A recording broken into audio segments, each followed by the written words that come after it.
Okay, YouTube, welcome back to What's New with the Flying Phent.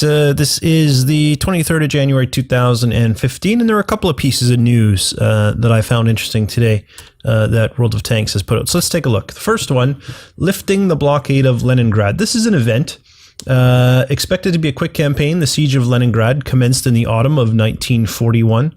Although the siege took a terrible toll on the Leningrad population, the tenacious resistance of its inhabitants forced the siege to last much longer than anticipated.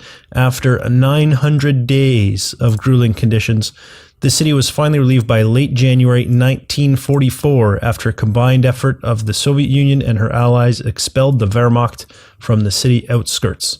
So look at that, 1941 to 1944. Considering the war went from 1939 to 1945, that is pretty much the whole war was the siege of one city, which is amazing. In honor of that, World of Tanks is offering discount on vehicles present at the battle and more, available this weekend, as well as new credit earning missions.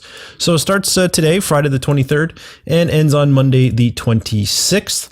What you get is a 50% gold and credit discount on consumables. If you buy the Churchill 3 in-game using gold, as opposed to on the premium shop, you get a 50% discount. Equipment is a 25% credit discount. You can get at a 50% discount the Vespa, the Su-26, the Stug 3 Ausf-G, the Su-85, and at a 30% discount, you can pick up a T-34-85 or a Panther. As far as missions go, there's a few interesting missions. If you're in the top 10 XP earners on your team, you instantly get a 30% increase, only on random battles, only in regular vehicles, and of course that's repeatable. So every single time you're in the top 10 XP earners, you're going to accomplish this, provided it's a random battle and you're in a regular vehicle. And if you place in the top 3 XP earners, you'll get a 40% increase, which does stack with the prior mission reward. They're talking about this, right? So you get, first you'll get the 30 for being in the top 10, then you get the 40 of the 100 plus the 30. So you get a 40 on a 130%. Total 70%. Oh, they don't stack them, they just combine them. That's interesting. That's not how I would call stacking, but that's cool. So you just get a flat 70% increase. That's even better than I thought.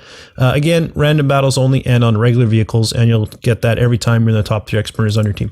So that's really cool. I like these events. The reason I'm doing a news isn't because of these missions. You know, missions pop up all the time and discounts. I thought it was really cool that they gave you a little bit of history on the siege of Leningrad, which is of course one of the pivotal battles in World War II, because it was such a draw on resources for the Wehrmacht. The other piece of news that's coming out, 9.6 public test. If you are interested in seeing what's coming out, you can hop onto the public test provided you registered prior to January 15th. So if you've created your World of Tanks account in the last 8 days, you're not going to be able to do it. But as long as your account's older than that, you should be able to hop in and test out World of Tanks 9.6 if you want to.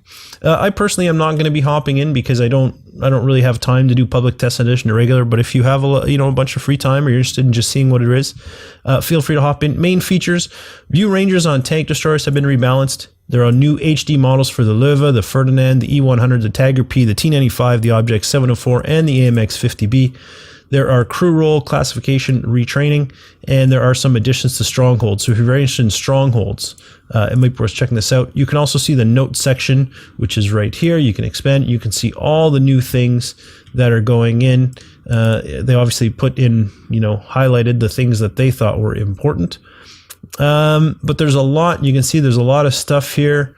Some changes to uneven terrain, improved gameplay features in a couple of maps, some team battle modes, remove the Dragon Ridge map, rework some of the HD models.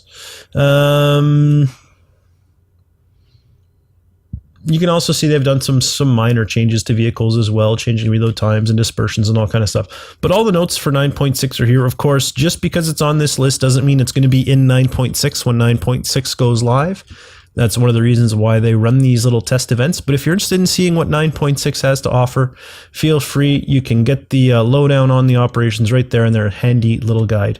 So you can take a peek and check it out. As always, to see either of these news, you can just go to the World of Tanks main page, and you can see there's the 9.6 public test, and there's the listing of the blockade of Leningrad. There's also some other things that have come up since my last news thing that I personally didn't think were interesting to the point of meriting a What's New video. Again, if you like this episode, please leave a like. It really does help me out. And don't forget to subscribe to my channel if you haven't already. For now, though, thanks for watching, and I'll see you next time.